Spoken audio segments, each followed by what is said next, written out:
I'm sure that you've seen them as well, but I'm always seeing these videos on here with titles like 10 facts about Saitama that you don't know, or 10 facts about Goku that you probably don't know.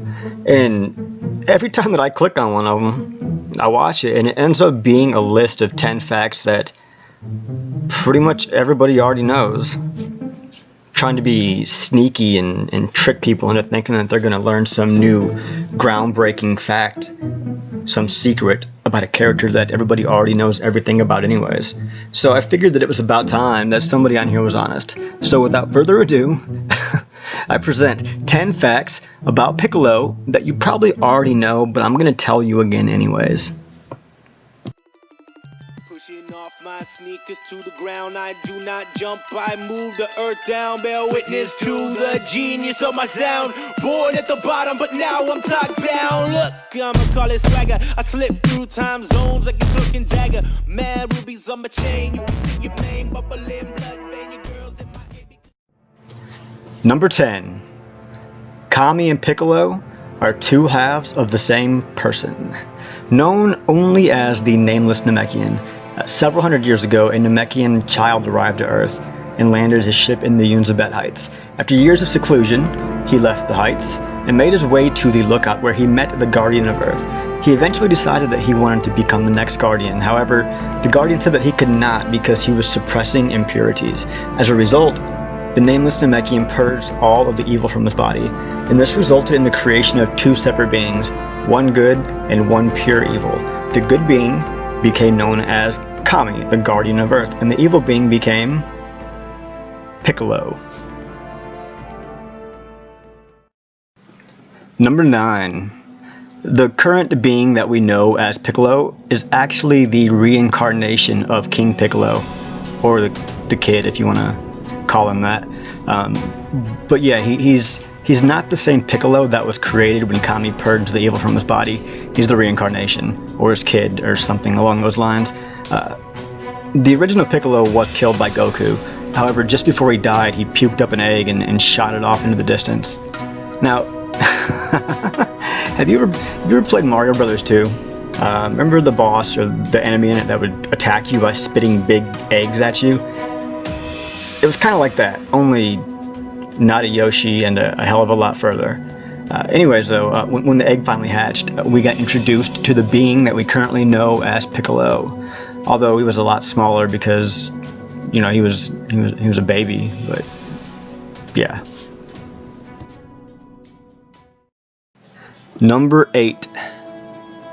Piccolo was originally supposed to be a demon. If you go back and you watch the original Dragon Ball series, or if you read the original manga, you'll notice that when they talk about Piccolo, they refer to him as Demon King Piccolo.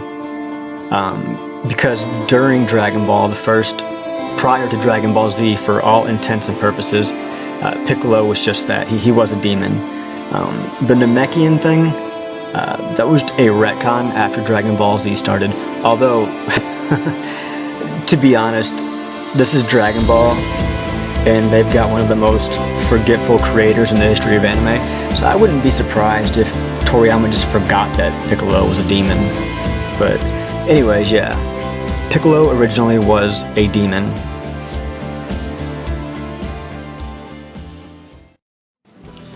Number 7. Piccolo only needs water to survive. So I guess one of the perks of being a Namekian is that you don't have to worry about starving to death.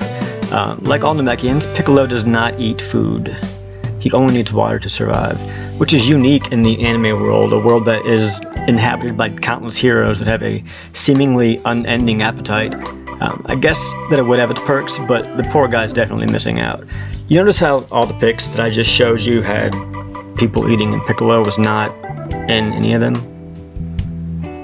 Okay, well there are like 2 scenes through the whole series that does show Piccolo eating, but we do know for a fact that Namekians do not need food. So Piccolo eating, when they showed him eating, was either simply filler or just another case of temporary memory loss by Toriyama.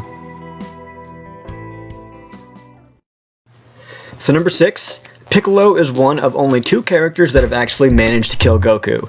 So through the entire series, through all of Dragon Ball, Piccolo tried to kill Goku. And then Dragon Ball Z starts, and he kills him almost immediately. It happens during the fight against Raditz. Goku has to hold Raditz in place while Piccolo charges the special beam cannon up. And then, since Raditz would dodge the attack, if he would have let go, Goku had to continue to hold Raditz in place while Piccolo attacked him. So the attack tore through Raditz, flew through Goku, killed both of them. Now, the other character that managed to kill Goku was Goku himself. I'm not going to give Cell credit for that. I don't care if it was his attack or not. Goku can teleport. It's his own dumbass fault. He had plenty of time to take Cell somewhere else, leave him there, and then come back, but he stayed. It's his own dumbass fault that he died. That was suicide. Sorry, I kind of got off track there. Sorry. Number 5. Piccolo is the only character that has ever actually killed Shenron. So, have you ever wondered why Kami was old as hell and Demon King Piccolo was young, at least in appearance? Well, that's because during the original Dragon Ball series, before he died, King Piccolo gathered up the Dragon Balls and he wished for Shenron to restore his youth. Being the nice eternal dragon that Shenron is, he granted the wish. And hung around for a minute, and I'm sure he was expecting a thank you or something, but instead, all that he got was a face full of energy blast and then some death. Kinda rude, but I mean, I guess Piccolo is a being made of pure evil, so I suppose that these are the kinds of things that we should expect from a person known as the Demon King. Number 4. For a short time, Piccolo managed to surpass the Super Saiyans to become the most powerful character on the show. So it was short-lived, but it did happen. Piccolo managed to briefly surpass the Super Saiyans. Piccolo's history makes things like this kind of confusing, though. I mean, he is Piccolo, but it can be argued that at this point he isn't actually the same Piccolo anymore. But during the Cell Saga, the fighters were all completely outmatched, including the Super Saiyans. Out of desperation, Piccolo and Kami decided that in order to save the Earth, their best chance would be if they were to remerge. So, the nameless Namekian that split into the 2 beings became one again. Now, at this point, he was by far the strongest of the group. So strong, in fact, that it actually caused Vegeta to stop flying, revert back to his base form, and flip out because he did not know who was putting off so much power. But as I said, though, I mean, it was short-lived. Now, he threw down with Cell for a while, but did end up getting his ass beat. However, for that brief moment, Piccolo was, without a doubt, the strongest character in the show.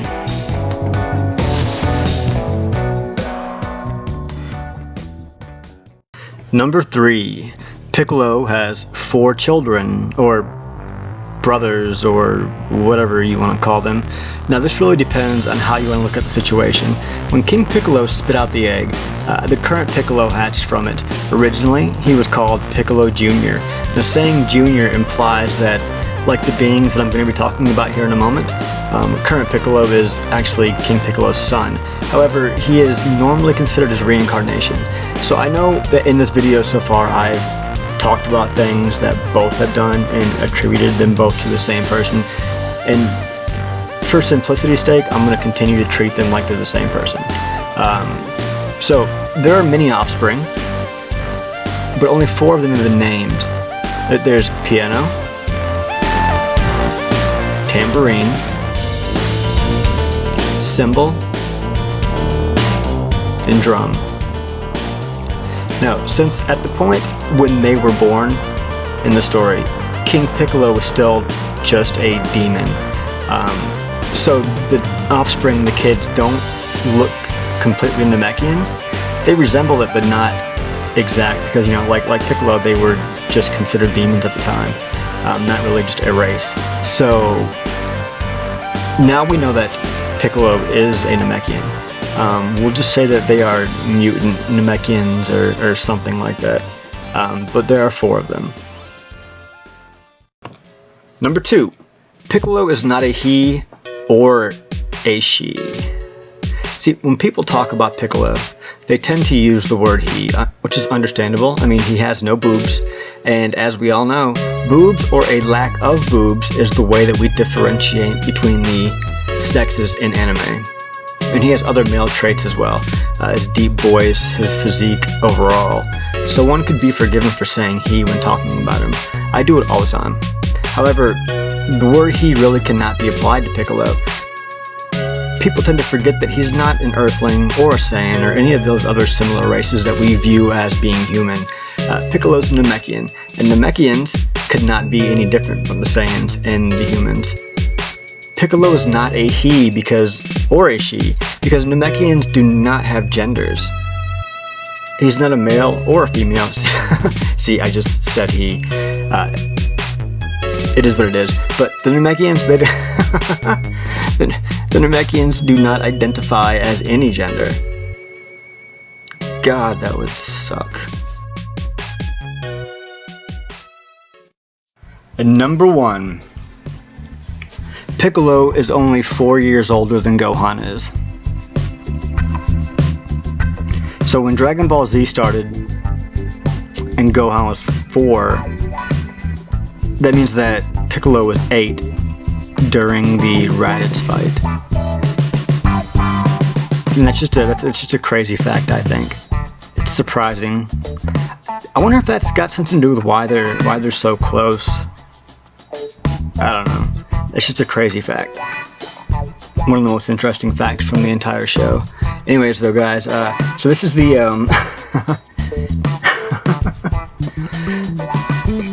10 facts about Piccolo that you probably already know, but I'm going to tell you again anyways video. And I'm going to do a whole bunch more of these on other characters. But go ahead and let me know what you think in the comments. Like, subscribe, do all that good stuff, and I will see you guys next time.